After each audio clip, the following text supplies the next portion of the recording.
Welcome to another episode of Voices. My name is Augustine Ambe. This week, I do have on the phone Terence Bangawakai. Some of you would know Terence by his work on Esteem Television. He was the one who wrote Expendable, We Are Expendable No More. He was also the one who wrote Make Victoria Victoria Again. So he's someone who has been following this struggle for a long time.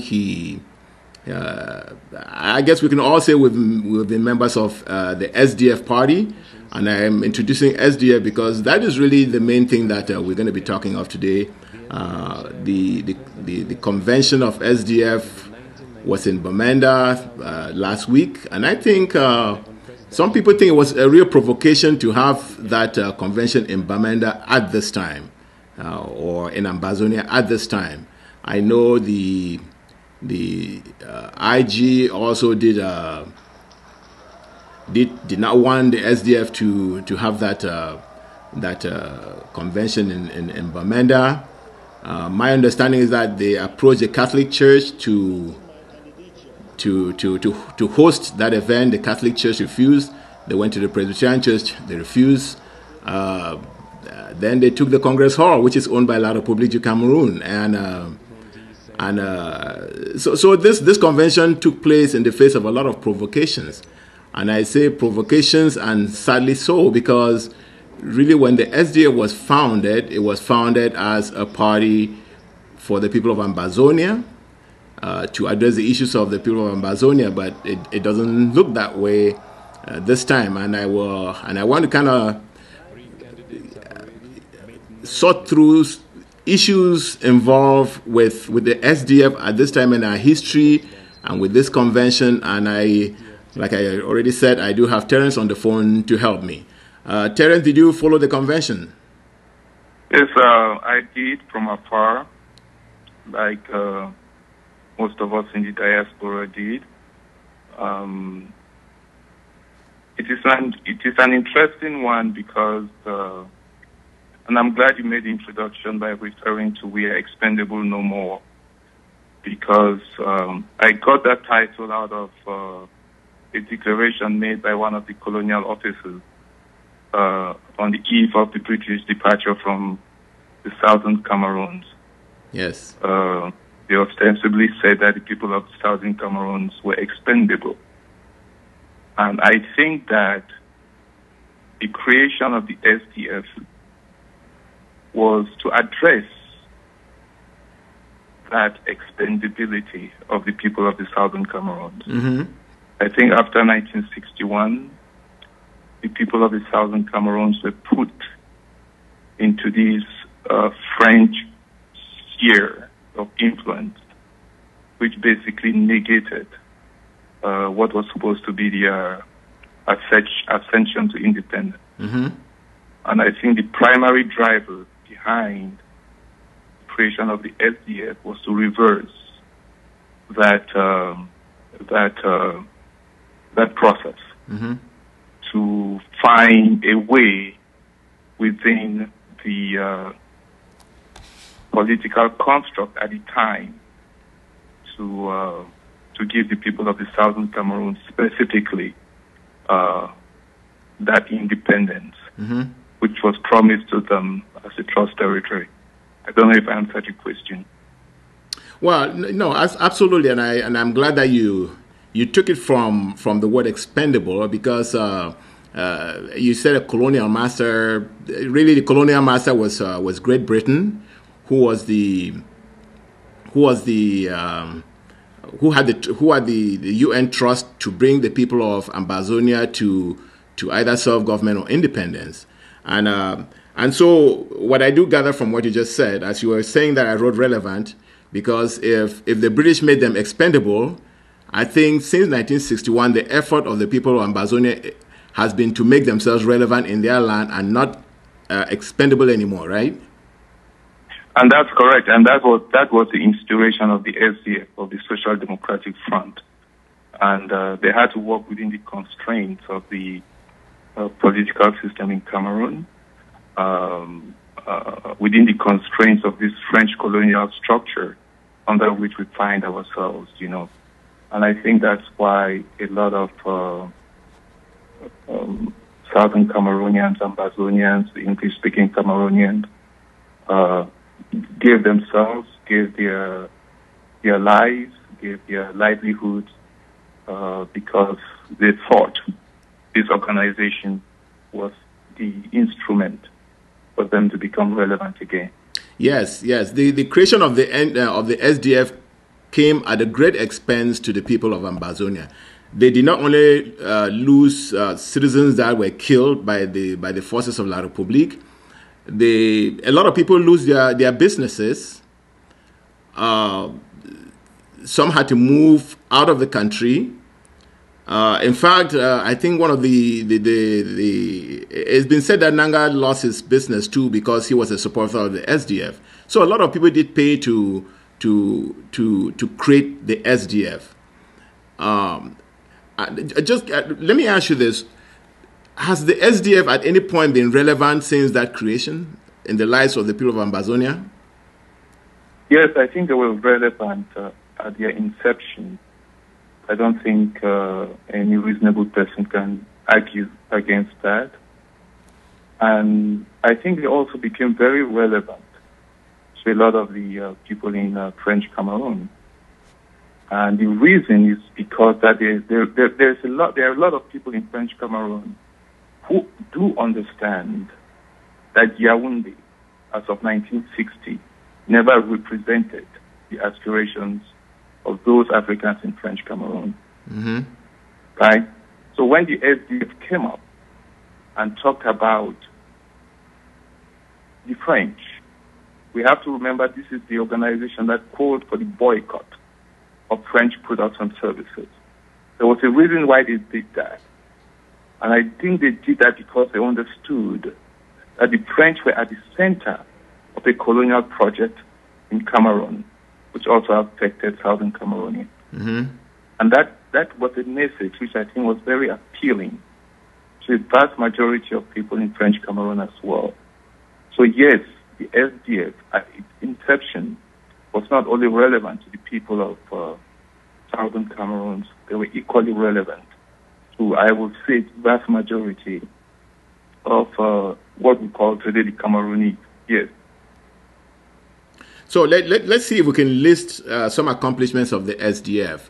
The first and obvious one would be that they ushered in a period of quote unquote multipartism in La République du Cameroun.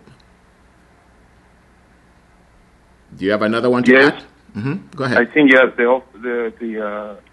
took the bulls by the horns and ushered in multipartism. Mm-hmm. I think they created a political consciousness surrounding. I think the Southern Cameroon struggle, right, mm-hmm. really begins. The modern Southern Cameroon struggle really begins with the creation of the SDF, and it could only be that way because that was why these people, right, got into politics. Mm-hmm. They got into politics to address what happened to us as a people in 1961.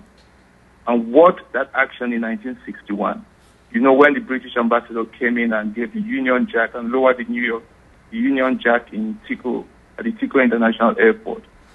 And instead of giving the flag to Poncha, he gave it to Amadou Ahidjo. That began, what a generation later led to the authorship by Gotitinka of the New Social Order mm-hmm. in 1984. Mm-hmm. And then 6 years later, the creation of the SDF. So I look at the SDF as the seed that was planted in the fertile minds of Southern Cameroonians.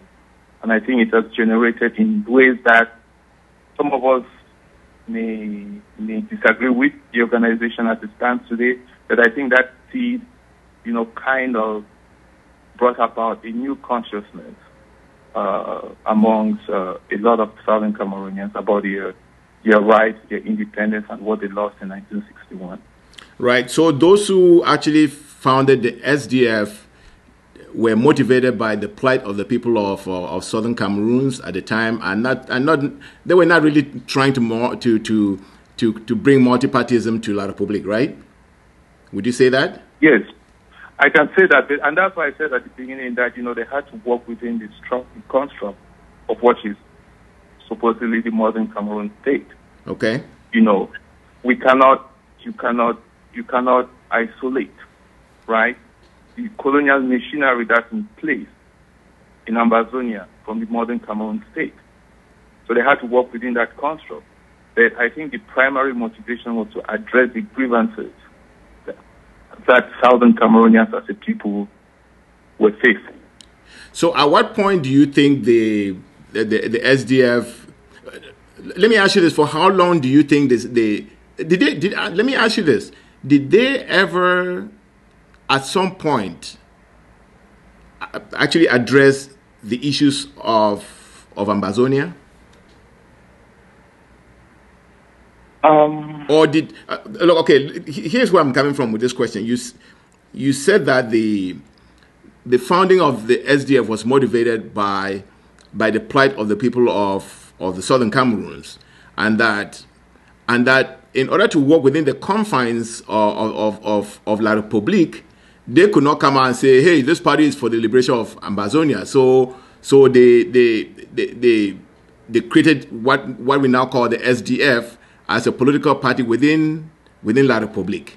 So my question to you is, did they, under these guys, ever attempt to address the issues of the Southern Cameroons? I think the creation, if you look at the foundation of the SDF, this was a political organization that was founded by exclusively Southern Cameroonians. So that should tell you something. Yes. Right? Yes.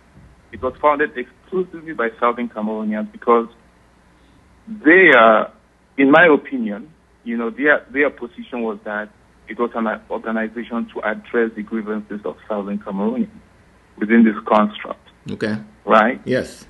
So I think that is what they accomplished. And I think from that seed, we got the nationalism that we know today, or the beginnings of the nationalism that we know today.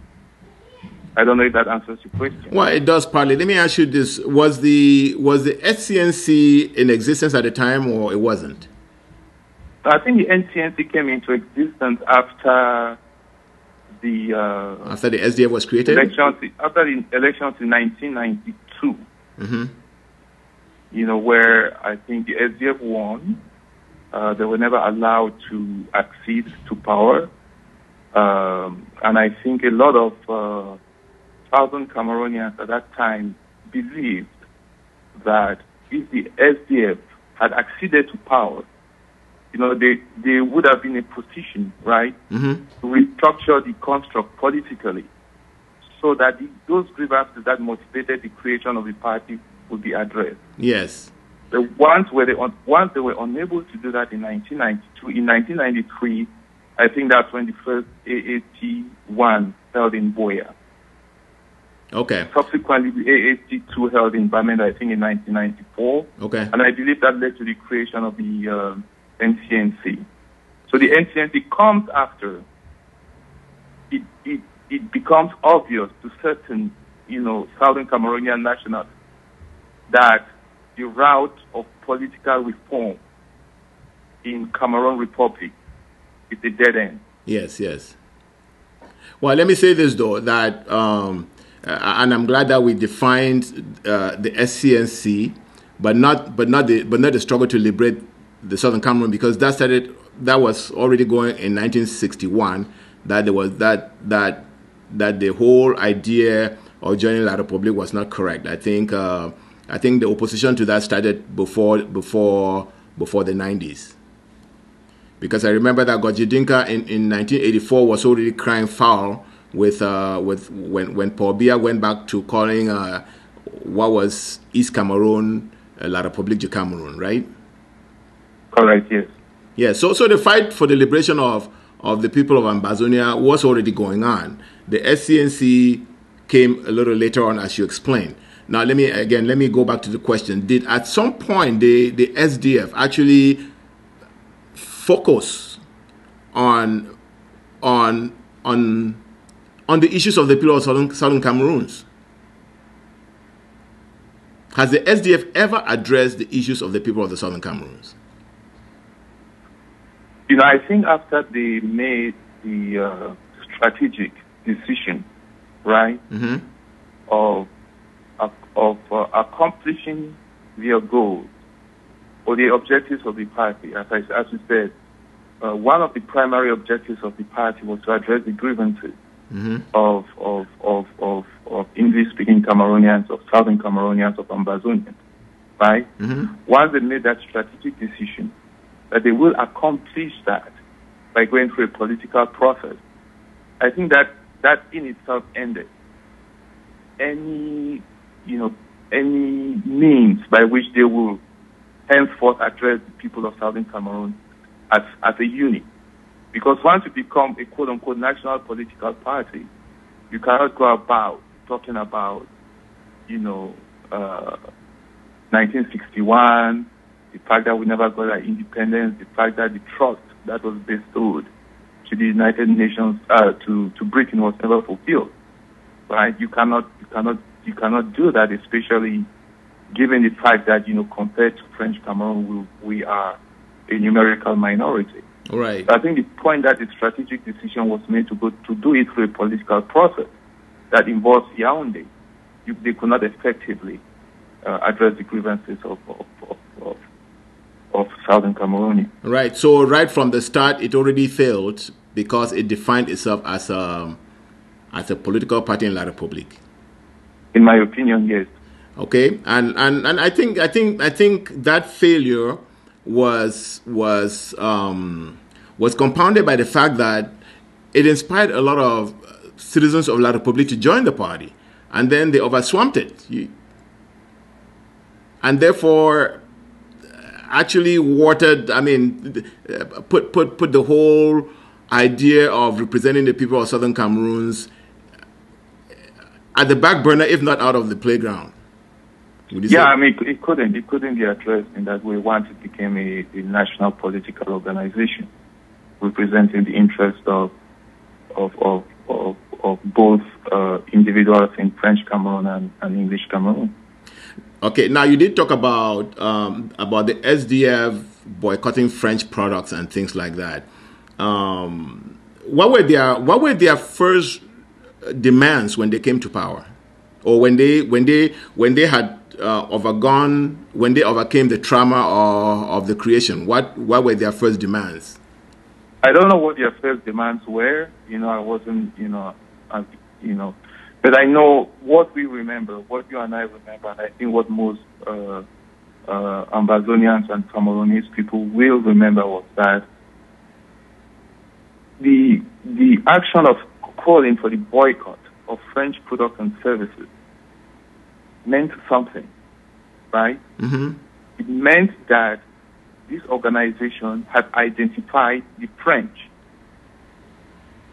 as the source of the challenges that the people that they sought to represent were facing, right? They did not call for the boycott of Cameroonese businessmen or Nigerian businessmen. They called for specifically the boycott of French goods and services, because they understood that the French were the source, were the root cause of all of the grievances, of all of the challenges that our people are facing. Well, as you're talking, I'm really trying to think of a main demand. For example, the people of Ambazonia are asking for their independence. That is clear, right? We know what they're asking for. I find it a little troubling that we can't quite nail what the political agenda of the SDF was. I think. Well, as we discussed, right, I said, once the decision was made that they were going to become a national political organization and acquire political power, I guess you can say their main demand was free and fair elections, if you could put it that way. Yeah. In order to accede to the seat of power and then hopefully use the instruments of power to address the grievances of Southern Cameroonians. Let me say this, okay? Yeah. Yeah, well, address the issues of the Southern Cameroonians in a way that they will go through the back door, so to speak. So to speak, I guess. Yes, but I can tell you right now that it is troubling that we can't quite put a finger on what the SDF has been all about. I know they were talking about change, but the word change was never really defined. What kind of change they were looking for? Because if we cannot define what they were all about, then we really can't hold them responsible for anything or judge them whether they failed or they succeeded. You know what I'm saying? Correct. So, well, the change was to change the political culture of the place, bring multipartism, to bring democracy, and from that, it will result in accountability. It will result in devolution of power. And as a result of all of these, the grievances that motivated these exclusively, Southern Cameroonian individuals to sit down and create this organization would be addressed. Okay. That's what I suppose we can speculate. So they are okay. So we can identify that they wanted change, and that the change included democracy, and they believe that within that democracy, the issues of the people of the Southern Cameroons will be addressed. And yes, and what they saw them. So Terence, I'm going to sit there and see if you agree with it, and then if you agree with it, then that would be, then we can move this discussion forward. So they identified the French as part of I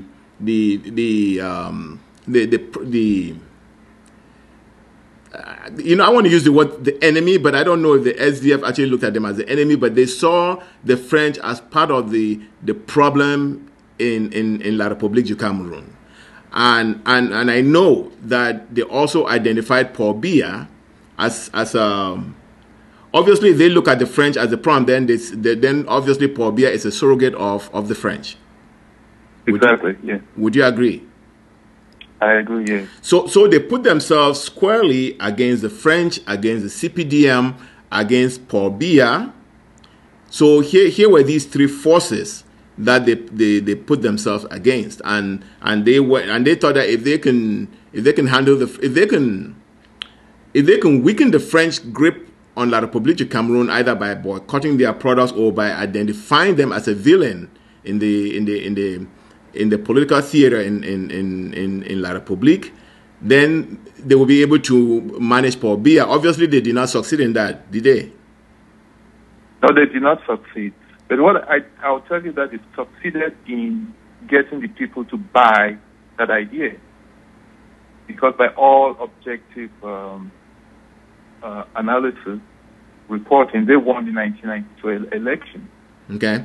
So they succeeded in having Southern Cameroonians and French Cameroonians to buy into their project for the new republic that they were trying to create, right? Yes. But unfortunately, you had a superstructure, a quote-unquote superpower that was able to blunt, the will of the people and maintain that colonial system inherited in 1960 in place. So let's. So when push came to show, the people who supported the SDF in their vast majority, both French and English-speaking Cameroonians, were not able to overcome power of the colonial machinery that the French had in place. Okay. All right. So let's fast forward. So that's a little bit of history. That's a little bit of history of the SDF. Now, I think there's a period between what we just talked about and where they are today, and it's a period when obviously Southern Cameroon nationalism grew, and the SDF almost became irrelevant. Would you say that? Yes, as I said, I think the creation of the SDF brought about a rebirth of Southern Cameroon's nationalism. We can look back into 1984 when Gorgi Tinka came out with the new social order. Mm-hmm.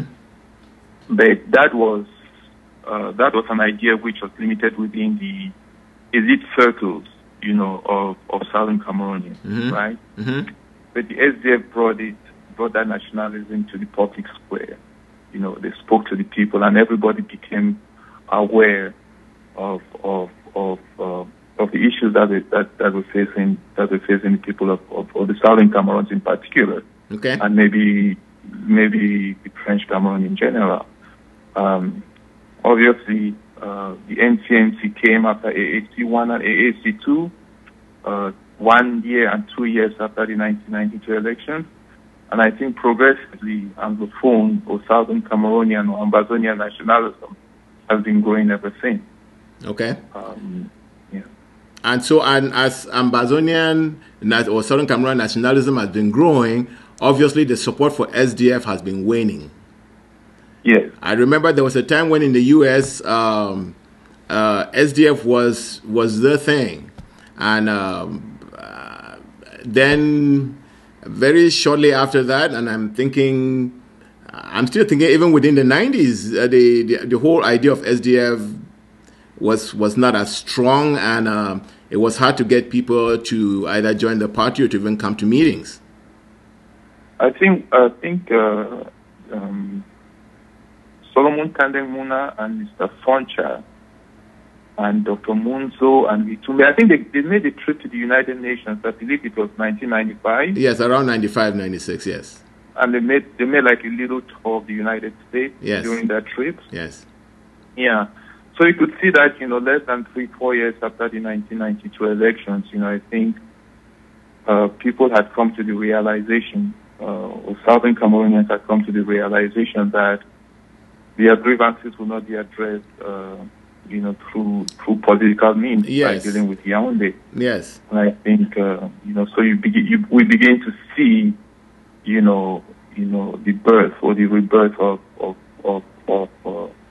this nationalism we're talking about. Yes. And I remember that at that point too, Gojidinka had visited the United States and had started talking about Ambazonia, and I can tell you, sitting in one of those meetings, that the idea of Ambazonia was more inspiring than the idea of SDF, which to be honest with you, it was even before this big election that you were talking about. So even when the SDF was having its honeymoon with the people, whenever somebody articulated the idea of Southern Cameroon's independence, it was always more appealing than the idea. Because one of the things that Gojidinka used to do, he used to say, okay, let's even give a chance to SDF. If SDF even succeed as a political party in La République, first of all, they cannot win elections without the citizens of La République du Cameroon joining in. And when they join in, they will become majority. And if it's a real democracy, the people of Ambazonia will never get their way because they'll always be voted out.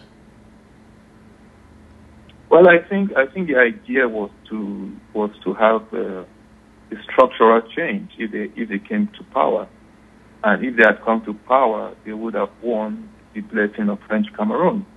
So one assumes, right, that if you have a mandate from the people, if the mandate comes from a majority of let's call them the Cameroonian people, right, the majority of which will be French Cameroonians, then you do have a mandate to restructure the republic, or the politics of the republic, and I think that's probably one of the reasons that the French would not have allowed the SDF to come to power. Yes. Because they knew that had they come to power with the mandate that they had, right? Yes. They would have changed what today we refer to as the form of the state. Yes. That because the only way to have addressed the grievances of the Southern Cameroonians was to change the form of the state, and have the people of Ambazonia have their own representatives in Boya or somewhere else that address their needs. The idea that was floated in 1961 but never implemented. Yes, and obviously affect the colonial arrangements that the French had with La République. Exactly. Now, the only reason why I brought Gojidinka was because even with the success of the SDF at the time, people were still seeing the successes of the SDF in terms of the Southern Cameroons, and they were not seeing Southern Cameroon featuring. Because I can tell you one thing, people who know, and Godjedinka is one of those people who work very deeply into the system in La République, knew that the aspirations of Southern Cameroon could never be met within a system, within La République du Cameroun. Yeah, and that probably explains why the SDF never went anywhere. Yes. In that context. Now, let me go back, and I want to move us now to the present. Let's go back to, so the SDF came, positioning itself as a direct opposite of CPDM, Pobia, and the French relationship. Now, fast forward to let me I'm not going to fast forward to last Thursday when they had their convention. Let me fast forward to 2016, December 2016, when obviously the lawyers were on the street, the teachers, I mean, the whole place was in rebellion. The whole Southern Cameroon was in rebellion, and the SDF went down to Boya and called a rally. And I'm using this because I'm using that particular date as a landmark, if you want to use that, when the people of Southern Cameroon told the SDF that they are not with them in their mission. When they rallied the people into, I think it was a stadium, and they wanted them to sing the anthem of La République, and the people refused. Remember that date? I do remember, yes.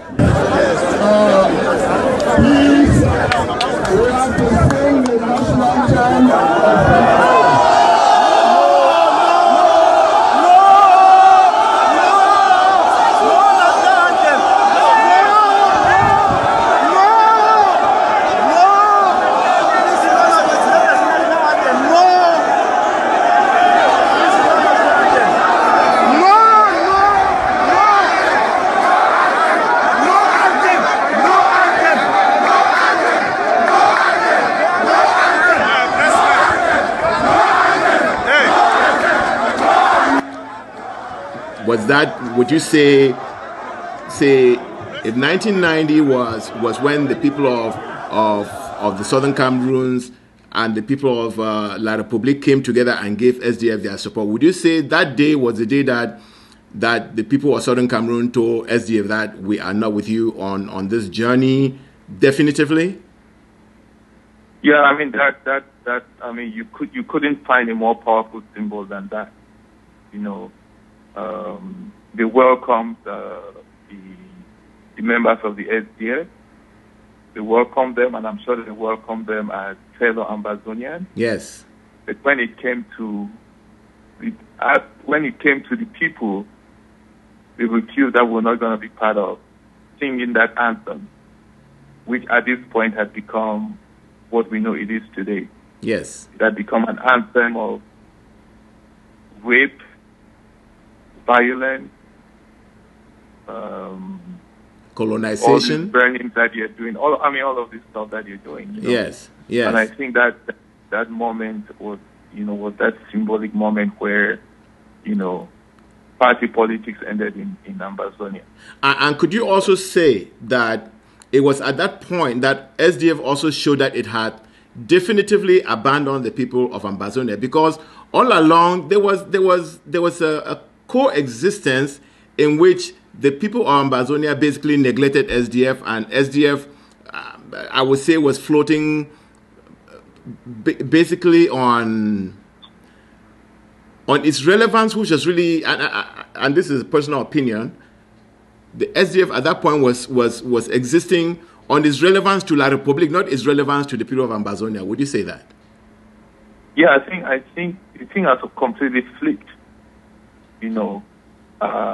There was one time that the SDF had to be accommodated because of the power that it had within Ambazonia, right? You said now, that it had to be what? I missed a word that you said. The SDF had to be what? Accommodated. Accommodated, yes. Yes, yeah. right now they have to be accommodated because of the power that they do not have within the Ambazonian population. You know, so I think it's gone like 180 degrees. You know, and I want to don't go too fast now, because I want to show what happened between 2016 and today.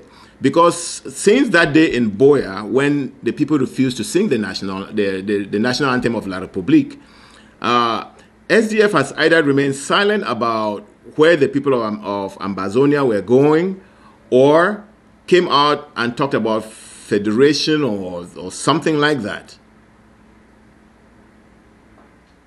Yeah, okay. So the SDF has become part and parcel of the colonial state apparatus, right? Yeah, well, I wouldn't quite. We know that they were not with us on that day in Boya, and we also know that that while the people of Ambazonia or the people of Southern Cameroons were moving from give us a two-state federation, and they moved to finally declaring restoration of their independence on October 1, the SDF was not with them. In fact, the SDF was not with them. Correct, and that's what you saw in Boya, that the people were not with the SDF either. Yes, and I'm resisting tying them with La République, because I think that finally happened during this convention, because it was a joint convention with SDF and members of La République of the CPDM together, which means that it was the SDF, the CPDM, and when you say CPDM, you mean Paul Biya and the French together sitting in that Congress hall in Bamenda. Okay. So go ahead. Yeah. So the images, right, that are coming out of Bamenda within the last week, right? Mm-hmm. The fact that the Catholic Church and the Presbyterian Church, yes, do not allow them to hold their conventions in their premises, Yes. The fact that they had to eventually hold their convention in what is known as the CPDM Congress Hall. I'll put that in quotations, right? Yes. You know, it's another moment of symbolism. Yeah, that's right? Yes. It's another moment of symbolism that if anybody had doubt if the SDF was part of the French colonial machinery that had been in place since 1960, this was the watershed moment that cleared any of those doubts. So the SDF, at its inception, wanted to change the system. But I think what last week showed was that the system had changed the SDF. Yes. And the SDF is now part of the system. You know, so we see the SDF being part of the system, being in cahoots with the CPDM, which itself was the UNC or the CNU, which itself was Union Camerounaise, which itself was the creation of the French enterprise. Yes. You know, so I think we now know where each other stands, right? Yes. You know, the Ambazonians are here, and then the colonial machinery is there, and then part of that colonial machinery you have as a component this organization that had sought at the beginning to change that system, to really overthrow that system. You know, but somehow the system was able over the years, over a generation as a matter of time, to neutralize it and now to consume it, and it's become part of that machinery. Do you? I don't know if it's just me. Do you see how astounding that is? Could you repeat that sentence? No, I'm saying, can you imagine that that I'm trying to look for analogy in history and I can't find one. It's almost like Adolf Hitler convinced Churchill to become a member of the Nazi Party. Would you say that? That's exactly what it is. That Adolf Hitler convinces Winston Churchill in 1940, in between the war, to join the Nazi Party. And how could that happen? That's a good question. I'm sorry I'm not in a position to answer that. But we have seen the evolution of an organization that started out by calling for the boycott of French products and services and has ended up as part and parcel of, you could call it French, of being a French product or service. And it is what it is. It's unfortunate, but that's the reality we have to confront. And that's how history is made, one or the other. Well, I'm going to ask you, and I don't want to be theoretical about this because what we talk about is real. Can you imagine Winston Churchill living in Berlin as a member of the Nazi Party or in London as a member of the Nazi Party? No, I cannot. But, So we had Quislings. We had people we had Vichy in France, so it happens. No, well, see, Quisling, my understanding is that Quisling was somebody other than just a Nazi. Maybe was Quisling a member of parliament in Norway, or was he in Sweden? I think he was a general in Norway. He was a general. Sure. I have to look that. Okay. Let me say this, that it's probably easier for a general in an army to somehow be co-opted, because a general is just a position where you're looking for a job, you join the army and grow in the ranks. You know what I'm saying? But a political party is something that to be the head of a political party, you have to be someone where you have vision, you sleep and dream these things, and then you go and articulate them and have people follow you. So to get to a point where you abandon them and then join the enemy against the people, that takes an incredible transformation, which is why I'm associating the transformation of Frundi from being the leader of the SDM to becoming a member of the CPDM, which is what he has effectively become. That whole transition is incredible. Yeah, it is incredible. But we're witness to what's happening. So I think anybody is free to draw their conclusions from that. Let me ask you this. So how should the people of Ambazonia treat the SDF? Say that again? How should the people of Ambazonia treat the SDF now? It looks like they made their statement in 2016, early 2017, and last Thursday or last Friday, this past weekend, the SDF made it very clear that they are with La République. You see the whole thing that they came out talking about a 10-state federation. They're just running Paul Biya's lines, which is run for years. So it's really no position. It's just like, well, we are part of the system right now, and we are part of the manipulation of the people of La République, including the people of Ambazonia in it, would you say? Yeah. So you're asking me how should the people of Ambazonia treat the SDF? Yes. I don't know how the people of Ambazonia should treat them.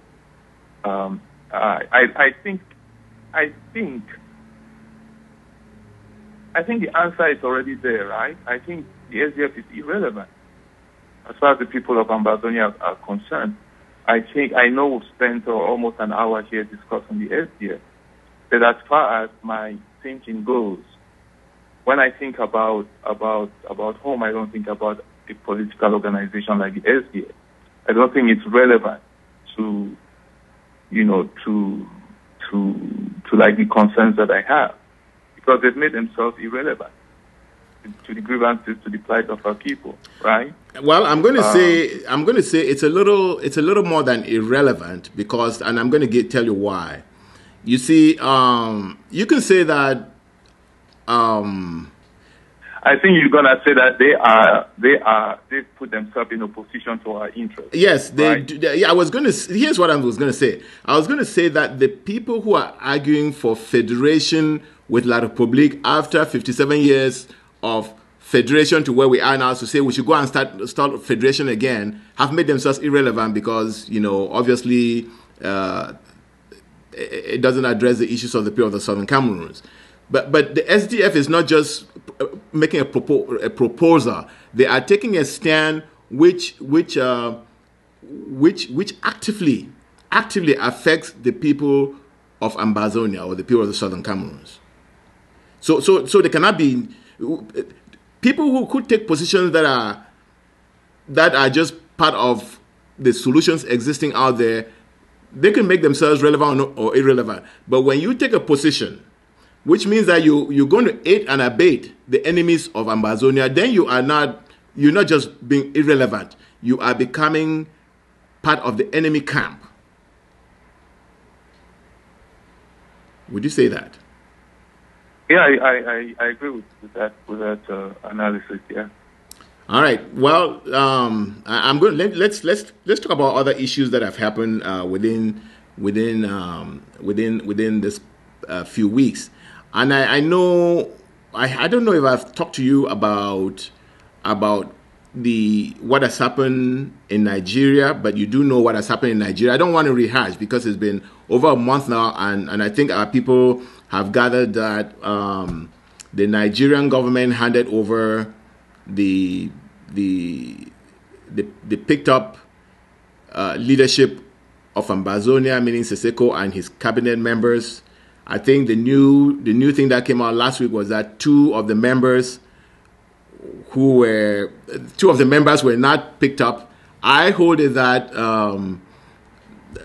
Seseko and the other people are still in Nigeria. I just think Nigeria wanted to take off the pressure that we were beginning to put on them, and had La République, which is a lawless country, accept that they are with us. What are you going to do? So that's and so it took off the steam, allowed Nigeria alone. Because remember, they used to count the people who were transferred to La République, including these two people who are in Nigeria, who have been revealed to be in Nigeria now. So, two questions for you. Do you think those people are actually in La République? And what has Nigeria become to you in the way they've handled this whole thing about the leadership of Ambazonia and international law? The answer to your first question is that I do not know. I do not know if they're in La République or if they're in Nigeria. I don't think anybody knows definitively, but empirically you can make a prediction. I don't want to go that route, man. I do not know if it's a bizarre kind of thing. I don't think if you are not within the intelligence services of Nigeria or Cameroon, I don't think you know for sure. So I really do not know. So what has become of Nigeria, man? It's one of those things that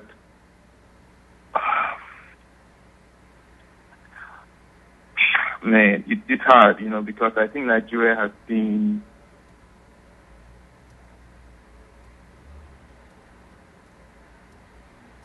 they've not been what you and I thought of them. I think if there's one country in the entire world that should understand, our issue, it has to be Nigeria. Yes. Because, Nigeria was the country that, the Southern Cameroons, they were governed together for a very long time. I think about 45 years, right? Yes. Even though they were separate entities. Yes. No, actually, Nigerians were used to govern the people of Ambazonia, so they know the story. Yes. And in fact, I don't think that anybody other than, to be honest with you, I don't think that anybody other than Ambazonians know the people of Ambazonia more than Nigerians, because the people of La République came in and they, to be honest, they're proving that they don't even know us. But Nigerians who we grew up with, who actually was the government of our territory for a long time, they know the issues. Yeah. But I think it's become more expedient for Nigeria to play the game of international politics. They think that they are siding with those who control power in the international scene, and specifically the French. When we talk of Yaoundé basically is an appendage of the French colonial system in Africa. So, who goes to Abuja to do the bidding for Yaoundé? I think it's the French people, and I think Nigeria is overwhelmed by the interests of the French, and I think that's whose bidding they are doing. No, but let me ask you this. Let me stop it. Where do you think this overwhelming is coming from? I remember I just saw the president of France, Macron, in Accra like 2-3 months ago, and the president of Ghana stood there and very clearly said, you know what, Ghana is an independent country and needs to be able to carry its own weight. They don't need the French to come and carry their weight for them. What makes Nigeria become overwhelmed by the French? Well, because the president of Nigeria is not the president of Ghana. So the type of person you have as the president of Nigeria is not the type of person you have as the president of Ghana.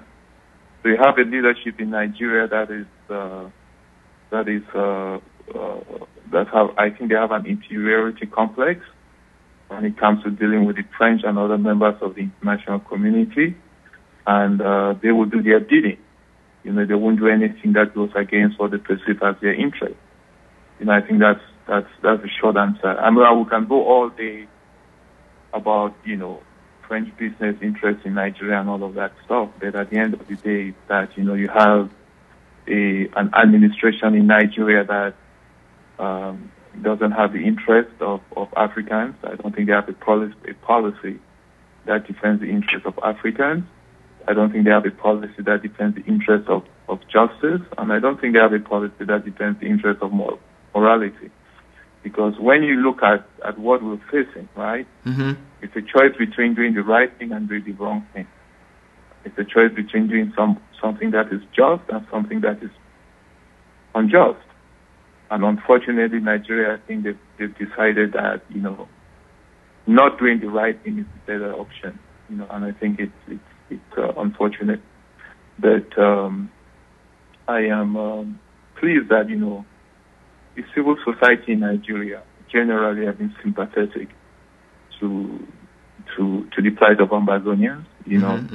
I know there's an organization in Nigeria that has reportedly filed a suit at the African Commission against Nigeria and Cameroon on behalf of some of those abductees.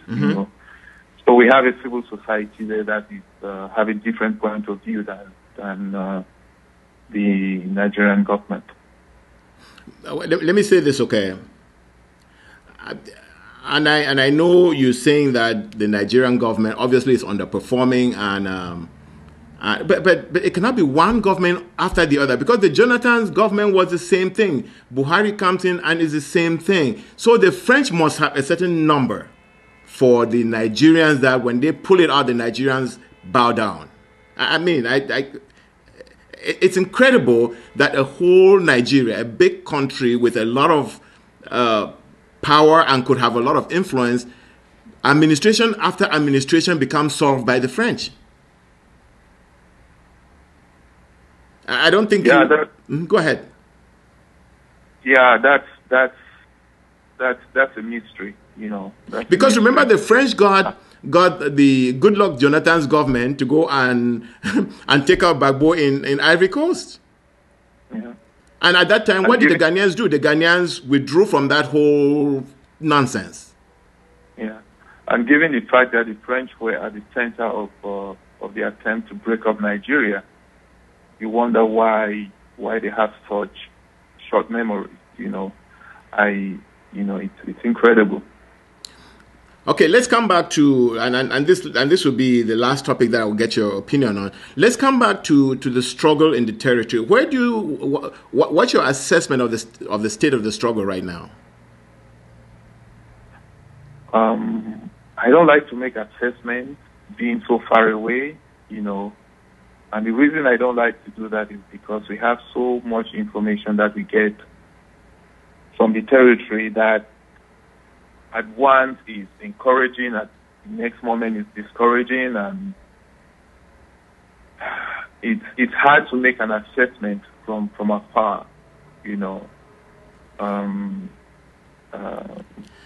you think some of those messages are coming from the agents of La Republique, who obviously let me say this, okay, and I just want to let me say that you can personally, right, the fact that the military capital that La Republique has spent in the territory and today is still escalating. You heard that they created a military zone in Bamenda. I don't know what that means.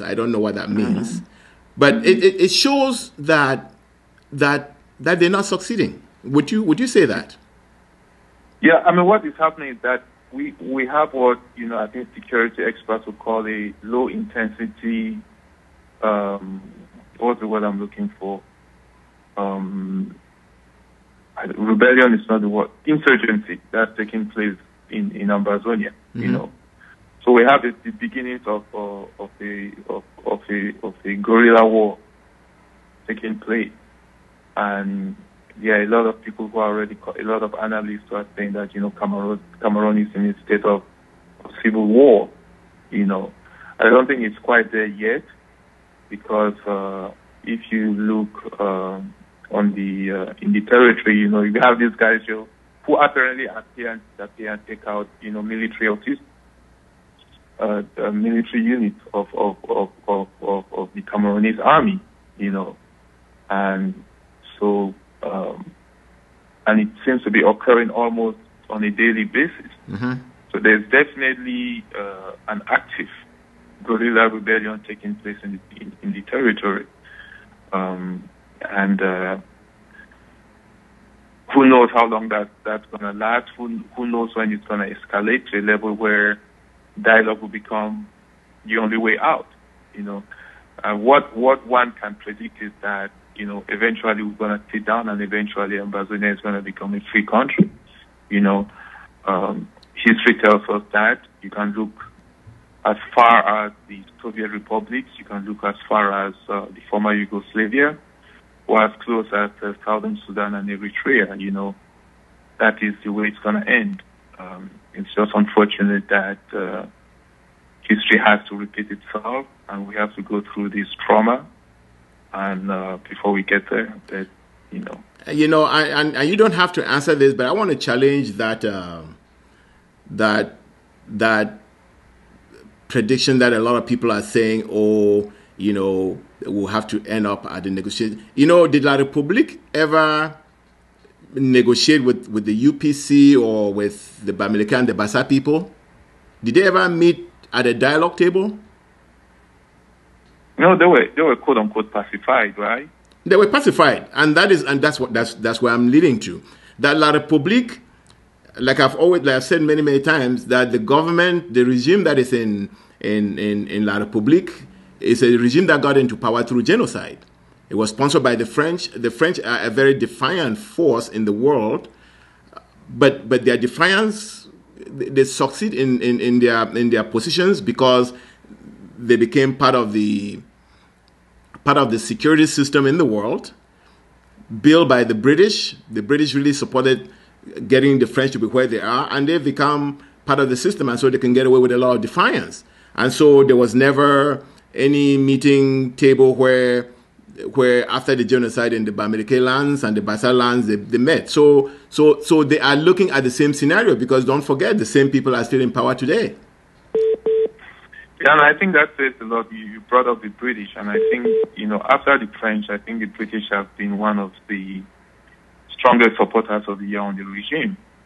And I think they've done that because they knew that, because they were complicit in our enslavement into this French colonial empire. And I think they thought that by providing support to Yaoundé, it would discourage us morally or spiritually to ever, rebel against our status. And I think they have rebelled. The people have rebelled, and I don't know how long it's going to take the British to realize that they have unfinished business here. But what is to be noted as well is that I think at this point our people are basically giving up on anybody coming to their help, and I think they're gonna they're in a position that they're depending on themselves and themselves only to fight for their humanity. Now, let me ask you this: since I brought the whole idea of La République never meeting with the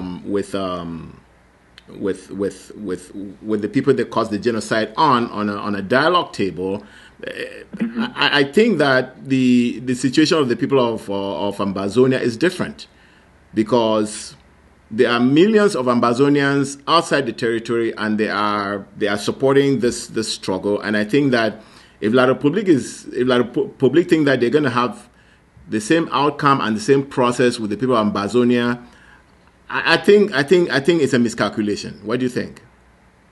I agree with you, and the difference also is that the UPC was a wholly internal matter of French Cameroon, and you remember that when the UPC people succeeded in crossing the international border into Ambazonia, the French could not chase them there, right? Mm-hmm. So that reality remains, that we are too indivisible, to use that phrase. And I think at some point, that reality will not be ignored anymore. Well, I don't know that La République is considering that, because I think they've defined that Ambazonia is part of their territory. The British and the French, and I don't know where the Americans stand, but I know that at the beginning the Americans came out and said this is wrong, but since then they haven't said anything. So the French may have used their influence internationally to It doesn't matter. It doesn't matter. They're not fighting in Douala and Bakusama and all of those places. Uh-huh. Right? They're fighting in Manu, they're fighting in Meme, they're fighting in Momo. So they can say that it's clearly not internal. It's clearly not. There's no fighting taking place in French Cameroon. Are soldiers being killed in French Cameroon? Not by Ambazonians. Are villages being burnt in French Cameroon? No. But let me ask you this: do you think time is for? Let's clarify this thing about the Americans and the British and doing whatever. The reality on the ground is that if you go to that patch of land, the area where people are English speaking, that's where people are dying. That's where villages are being burnt. That's where soldiers are being killed. You go to another area that is French speaking, none of that is taking place. Right? Yeah. So they can talk about it being one country and internal and all of that nonsense. The reality of the ground doesn't bear it, and I think that reality will prevail eventually. No, and that's where I was going to lead my next question to you, and the last question is: who do you think time is? Is time for the Ambazonian, or time is for the people of La République, or the government of La République and its colonial supporters? Time is always on the side of those who are doing the right thing. Time is always on the side of those who are seeking justice. Yeah, this sounds very trite and very, but that's the reality. When you stand up and fight against injustice, you eventually win. We've seen it all over the world. It's not going to be different here. It's not going to be different. All right. I really want to thank you for helping us clarify some of these things, Terence. I agree with you that time is for the people of Ambazonia, and time was never for the people of the UPC, because the UPC, they were very limited. They had no support. In fact, the French got some of their agents abroad because they went out looking for support. But the people of Ambazonia do have their natural allies out of the territory, and I think that they can hold onto this because the people of Ambazonia obviously cannot go back to be part of La République. It's just not feasible that they would. And I think, for Ambazonians, we have to take lessons, from what, we're living in the United States of America, right? Mm-hmm. This is a country that has a rich history of struggle for people who look like you and I, Mm-hmm. Black Americans, Negroes, African Americans. And these are people who fought for years, hundreds of years, Mm-hmm. and they never stopped. I was reading, I think I was watching a show out of London, and I think this guy was asking two Ambazonians that why did it take you 57 years to start fighting? Mm-hmm. And if I am asked that question, I will answer that, the Black Americans do not have an effective right to vote until 1965. But they've been on this continent for hundreds of years. Yes. But they never stopped fighting. No, they never really stopped fighting, yes. Yeah. So I think the duration, right? The duration of the injustice will never sanctify it, And some smart person said that, time is on our side, whichever way you look at it. No, and I totally agree with you. I think that question, and you're correct, that African Americans never stopped fighting their slavery. It's just that time, when, like we've just said, as time goes on, the people who are for justice, because one of the things that when you try to make a human being live under inhumane conditions, or when you try to take away justice, and what makes a human being, you will fail, because that human being will never settle down unless he has what is due him as a human being, and therefore time can never be for the person trying to dehumanize the other. Yeah. What do you think of the kids who are 5 years old today? Oh, they all 10 years old, and 15 years old. Those kids in Ambazonia who are witnessing what is happening to their parents, to their teachers,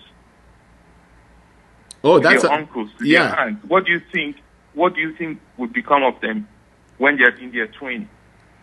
Oh, they would definitely be on the street, if not sooner than that.